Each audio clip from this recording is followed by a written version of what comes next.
Le thème de mon intervention est basé sur le dernier chapitre de mon livre L'invention du Japon et sur la notice intitulée Hiroshima Fukushima dans le dictionnaire critique de l'Anthropocène qui est paru l'an dernier sous ma co-direction. Nous avons deux slogans, No more Hiroshima, No more Fukushima, l'un mondialement connu, l'autre un peu en suspens.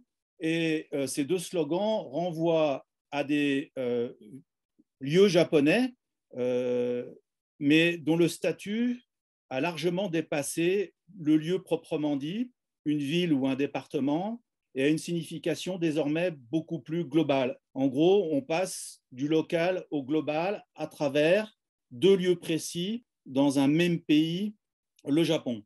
Et de mon point de vue, ce n'est pas un hasard. Alors, en plus, il y a un clin d'œil dans le terme de Shima, dans Hiroshima et Fukushima. En japonais, Shima désigne l'île, mais autrefois, dans la langue ancienne, Shima avait le sens de communauté villageoise, un sens que l'on trouve encore dans certaines régions du Japon, comme les Ryukyu, Okinawa, et aussi dans certaines parties de la région de Nagano, comme on le voit sur la carte, avec quelques petits villages dans la montagne alors qu'il n'y a aucune mer à l'horizon. Et hier, j'ai remarqué sur l'une des diapositives, si j'ai bien vu rapidement, dans la bourgade de Namie, dans l'arrière-pays, on trouve également un lieu-dit qui s'appelle Tsushima.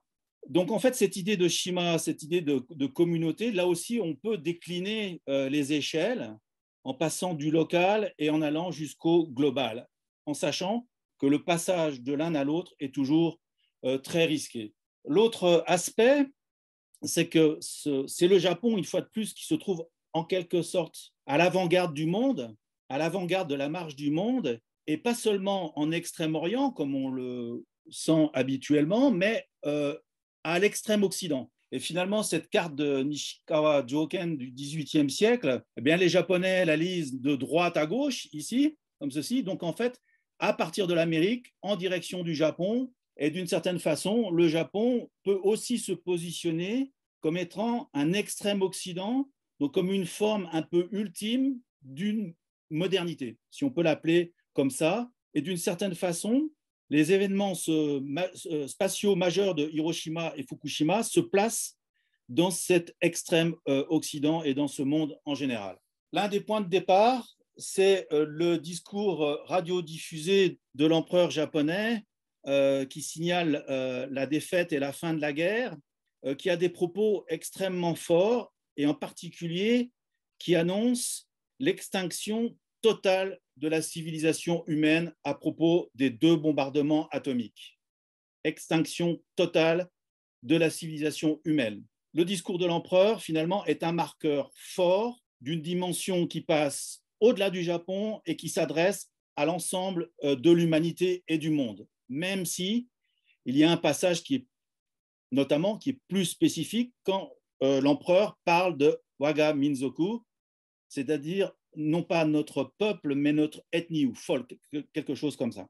Cette dimension mondiale de civilisation humaine a été rapidement notifiée par un certain nombre d'auteurs, en particulier Albert Camus, l'un des premiers à écrire en France sur Hiroshima, le 8 août. C'est une thématique qui va être reprise également par un historien américain de l'écologie, Donald Worster, qui considère que l'essai dans le désert du Nouveau-Mexique, donc l'essai avant Hiroshima, signale l'ouverture de l'ère de l'écologie. Et puis également la remarque de Oe Kenzaburo, qui a effectué une première visite à Hiroshima en 1953, qui y revient en 1995 et qui insiste sur le fait que il est allé dans cette ville japonaise et il y a vu quelque chose d'universel. Assez rapidement, et en particulier dans la philosophie, on va dire européenne, et en particulier du côté de l'école de Francfort, la destruction atomique de Hiroshima et de Nagasaki va être interprétée comme relevant finalement d'une fin du monde, d'une eschatologie selon le vocabulaire judéo-chrétien, qu'on retrouve d'ailleurs aussi dans le monde musulman. Avec une affirmation forte de la part de plusieurs auteurs, pour Karl Jaspers, l'humanité peut être anéantie en totalité et cela peut se faire, hein, c'est vraisemblable. Günther Anders va aller beaucoup plus loin. On sait qu'il va beaucoup aussi s'investir dans un combat antinucléaire contre la bombe atomique militaire.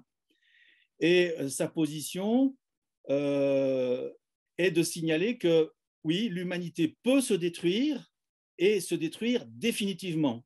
Donc c'est vraiment un discours fort, un discours pessimiste, voire, selon certains, un discours nihiliste. En gros, il n'y a pas beaucoup d'avenir. Cela dit, il y a un paradoxe, c'est-à-dire que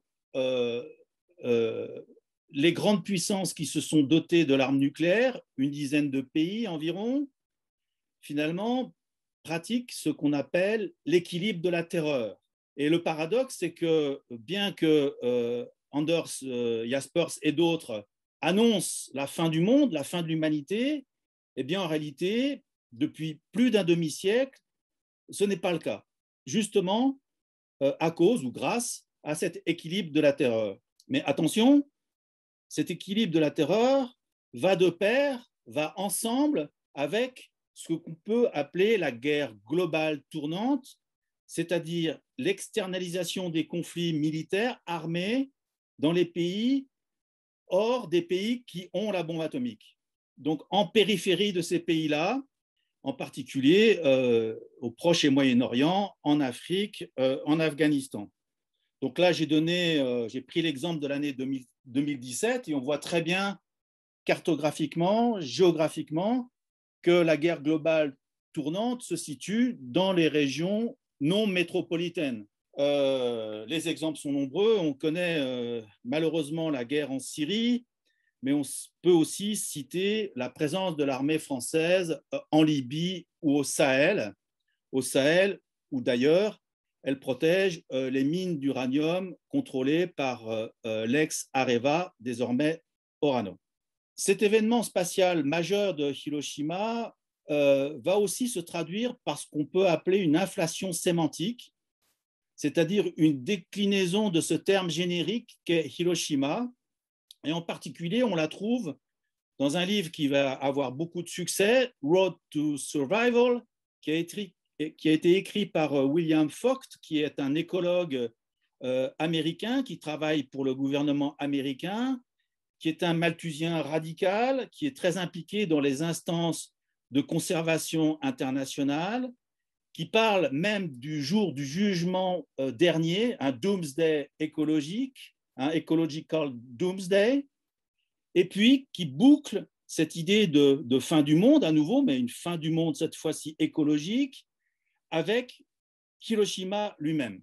Cette inflation sémantique va se transférer aussi assez rapidement du côté de la démographie, en particulier avec Hugh Everett Moore, qui est un milliardaire américain qui est politiquement impliqué puisqu'il participe à l'OTAN, au plan Marshall, qu'il est membre aussi du bureau qui gère la population ou le recensement démographique aux États-Unis, qui est par ailleurs malthusien et ex-eugéniste, qui en 1954 parle de population bomb, c'est-à-dire en gros d'explosion de la démographie mondiale. Et un naturaliste français comme Jean Dorst, dans un ouvrage qui est considéré comme majeur, Avant que nature meure, va lui aussi faire référence à cette idée de population bomb. Et cette idée, elle passe aussi auprès du grand public, notamment à travers les grands médias, et c'est la couverture du Time Magazine qui voit clairement, avec des accents, on va dire, assez racialistes, n'est-ce pas, une sorte de déferlante démographique venant, bien entendu, du tiers-monde et non pas des métropoles occidentales, sous-entendu blanches. cette idée d'explosion démographique, finalement, qui est une déclinaison de l'image de Hiroshima, va être reprise par divers auteurs. Alors, le plus connu, c'est Ehrlich, qui a aussi des propositions extrêmement radicales pour réduire la population sur Terre, puisqu'il envisage des campagnes de stérilisation. Mais ce que j'ai trouvé intéressant, parce que ça fait partie de mon travail en ce moment, c'est que le titre de cet ouvrage, The Population Bomb, The Bombe P en français, a été proposé par Ross Brower, qui est par ailleurs à l'époque directeur du Sierra Club, qui est l'une des premières organisations écologistes environnementalistes américaines, et qui est par ailleurs militant anti-nucléaire. Donc il y a une espèce de renversement finalement de l'imaginaire du récit Hiroshima. Cette idée de mondialité, elle est largement prônée par les dirigeants américains, et notamment dans le cadre de la guerre. J'insiste pas, mais c'est quand même relativement nouveau au niveau de l'opinion publique. Et puis la suite de ce récit de la mondialisation, finalement, de la globalisation, c'est l'image de la Terre vue comme un vaisseau spatial. Là encore, une image qui vient des Amériques, sous la plume de Kenneth Boulding, qui est un économiste un peu visionnaire en 1965, qui va tout de suite être repris, cette idée, par un ambassadeur états-unien, en plus auprès de l'ONU. Donc tout de suite, l'image de la Terre comme un vaisseau spatial va se propager. Elle va être reprise par deux auteurs qui, par ailleurs, sont deux auteurs catholiques, Barbara Ward et René Dubos, à l'occasion de leur rapport pour le sommet de Stockholm en 1972, avec cette formule « Nous n'avons qu'une seule Terre ». Formule qui, soit dit en passant, prise au premier degré, est un peu tautologique, sinon naïve. Jusqu'à preuve du contraire, on ne risque pas d'en avoir deux ou trois. Mais bon, c'est un peu un autre débat. La suite de cette vision de la mondialisation par rapport à la Terre, c'est l'hypothèse Gaïa, avec un cran supérieur dans les mesures à prendre, et en particulier chez James Lovelock, qui propose des solutions extrêmement radicales pour gérer justement Gaïa. Et le débouché de ces propositions, c'est la géo-ingénierie, c'est la suspension des droits humains, il l'écrit clairement, Lovelock, et des solutions malthusiennes extrêmement radicales, mais qui donnent beaucoup de pouvoir aux savants. Alors, par rapport à cette évolution du récit Hiroshima vers la mondialisation, on peut avoir un autre point de vue, c'est celui que je vous propose, qui est celui de la géographie mosaïque, c'est-à-dire que certes, qui acte l'idée d'interrelation des phénomènes sur la Terre, mais qui pense que ces interrelations sont beaucoup plus complexes que cela, beaucoup plus diffuses, à la fois dans le temps et dans l'espace. Donc en réalité, une véritable complexité qui fait que ce qui se passe dans un point A ne se passe pas forcément dans un point B, et qu'il n'y a pas forcément de relation directe, ni même indirecte. Ce qui permet, et ça c'est mon point de vue finalement, de la part d'une gouvernance mondiale, une gestion un peu au cas par cas des situations, et en particulier des situations critiques, des situations de crise. Donc il faut faire attention avec cette image d'une seule terre ou de globalisation, puisque les phénomènes sont en réalité beaucoup plus différenciés.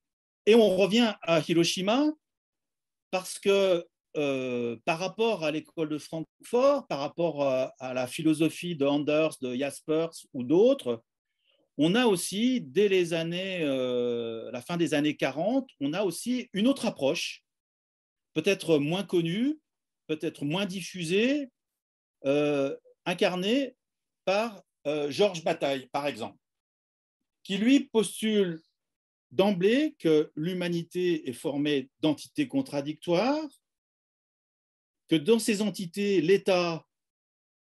pour l'État, la mort est sans importance, qu'il y a une démesure, mais cette démesure de la technique ou des sciences correspond aussi à une démesure de la sensibilité humaine, et que certes, avec Hiroshima, on a le pire, on a un niveau du pire, mais qui peut correspondre aussi à un niveau du meilleur, parce que c'est le niveau de l'humain. C'est ce qu'il appelle la réalité la plus lourde. C'est-à-dire que finalement, le projet négatif peut rendre possible intellectuellement le projet positif. Et à partir de là, et c'est la dernière phrase, il vaut mieux vivre à hauteur de Hiroshima que de gémir, que de pleurer sur Hiroshima. L'impossible est la mesure. Donc c'est un autre point de vue qui finalement est peut-être plus lucide, plus réaliste. Et du coup, on en arrive à, j'allais dire, le non-slogan No More Fukushima, parce que si le slogan No More Hiroshima, on le connaît, il a été crié dans les années 50, 60, 70, il s'est effiloché par la suite. On aurait pu s'attendre, avec cet accident nucléaire dans un pays hyper technologique comme le Japon, hyper occidentalisé en quelque sorte, hein, c'était pas l'Union soviétique, c'était le symbole d'une espèce de postmodernité ou de modernité, peu importe le terme, qui nous parlait, qui parlait à tout le monde. Et là, patatras, avec Fukushima, cela s'effondre, mais il n'y a pas cette diffusion par la suite d'une protestation du type No More Fukushima. Alors, est-ce que c'est une japonisation de ce phénomène? Est-ce qu'à l'intérieur du Japon, est-ce qu'il n'y aurait pas une régionalisation aussi du problème? C'est-à-dire que finalement, bon, bah, ce qui se passe dans le Tohoku, ça ne concerne pas trop Tokyo et encore moins Osaka et encore moins Fukuoka. Et on le voit aussi dans la cartographie des risques. On l'a même vu hier sur une carte par rapport à la gestion des produits alimentaires. On a vu un Japon qui se trouve par là, quoi, en gros. La question finalement d'un changement d'échelle, c'est-à-dire qu'on quitte la région de Fukushima, on quitte même le Japon, on passe à l'échelle mondiale, elle est sous-traitée aussi bien par les médias que par certains travaux. On a parlé hier de la question du rejet des eaux irradiées en mer, mais tout ça c'est très très discret dans les médias au niveau des prises de position politique. Et puis, et je vais terminer là-dessus, derrière, c'est l'impasse totale, le silence sur la connexion avec le militaire et la relance éventuelle de l'industrie électronucléaire. Parce que plusieurs pays, même après Fukushima, même après Tchernobyl, continuent de s'engager dans la voie de l'électronucléaire, la Chine, la Russie, la Finlande, la Turquie, même le Bangladesh, c'est vous dire, hein, 2 centrales en construction, le Brésil. L'autre aspect de cette question, et qui pour le coup la rapproche Hiroshima et Fukushima, c'est une tentation de naturalisation du phénomène.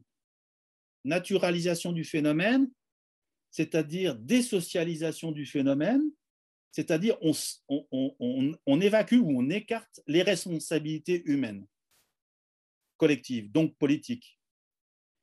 Et ça, on le remarque dès les années 50-60 au Japon, notamment dans un essai de Ibuse Masuji, Pluie noire, qui a été traduit mondialement. Et dans ce livre qui met beaucoup l'accent sur les douleurs des populations japonaises à Hiroshima, eh bien, il y a cette idée que finalement, eh bien, ces douleurs, elles sont dues à une pluie noire, donc certes une pluie radioactive, mais c'est quelque chose qui vient du ciel, quelque chose qui est naturel, hein. Il y a une forme de naturalisation du problème, à mon avis. C'est d'autant plus interpellant que Ibuse Masuji, c'était quand même un écrivain officiel pendant la guerre de 15 ans. Hein. Il écrivait des textes en faveur de la guerre, de l'impérialisme japonais, etc., etc. Cette idée finalement de naturalisation des phénomènes de crise, on va aussi le retrouver par rapport au tsunami et à l'accident nucléaire de Fukushima. On sait que le gouverneur à l'époque de Tokyo, Ishihara Shintaro, avait parlé de Tenbatsu, de punition divine pour les Japonais parce qu'ils étaient trop égoïstes. Et en gros, le tsunami était le signe de cette punition. Alors même si Ishihara s'est expliqué par la suite sur ce propos, il existe. Et puis, on l'a aussi retrouvé en France chez différents auteurs, et en particulier chez Jean-Pierre Dupuis, vous voyez, assez rapidement, hein, dès la fin mars 2011, il parle à propos du tsunami d'une nature qui punit. Donc là encore, hein, il y a quelque chose qui est au-dessus des êtres humains, la nature. Et cette naturalisation du social, on le retrouve aussi à propos de la Covid-19, chez des personnalités comme Nicolas Hulot ou encore comme le sociologue Jean Viard qui expliquait que finalement le virus, c'était là encore la nature qui se vengeait. Cette naturalisation du problème, on va aussi le retrouver dans les déclarations de l'empereur. Alors c'est toujours pareil, c'est souvent à mots couverts, mais je pense que c'est relativement assez net, et en particulier deux déclarations. L'une des toutes premières, qui est celle du 16 mars, où l'empereur s'inquiète de cette chose imprévisible, c'est-à-dire que l'humain n'y peut rien, finalement.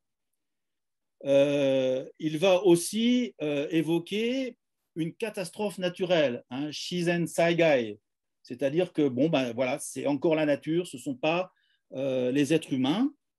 Et puis, petite inflexion, le 11 mars 2012, il parle de l'accident de la centrale nucléaire, mais provoqué par ce séisme, hein, Konodishin no Tame.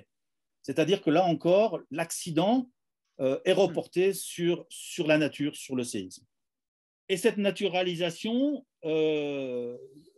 du problème, on va aussi la retrouver à propos de la question climatique, et en particulier donc la couverture de ce livre de Toyoda Aritsune, qui est un journaliste scientifique au Japon, qui 4 mois avant Fukushima nous explique que la technologie nucléaire du Japon va changer le monde, qu'elle est très pointue, et que c'est un atout unique, hein, Yuitsu no Kirifuda, pour lutter contre le réchauffement climatique. Et cet argument climatique en faveur de l'énergie électronucléaire, on va le retrouver aussi bien en France, par exemple, avec les déclarations de Nicolas Hulot, puis de l'ancien Premier ministre Édouard Philippe, qui vont repousser la fin du programme nucléaire français ou la réduction du programme nucléaire français en 2035, autant dire très, très, très, très loin.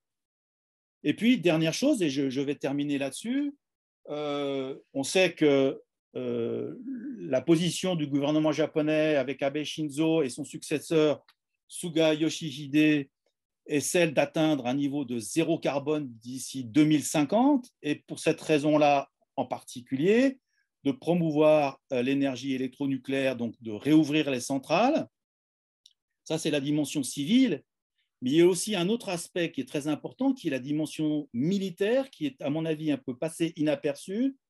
C'est que le 21 janvier 2021, le Premier ministre Suga vient d'expliquer pourquoi le Japon refuse de signer le nouveau traité de 2017 bannissant les armes atomiques. Et là, c'est en quelque sorte le renversement du bout de Hiroshima.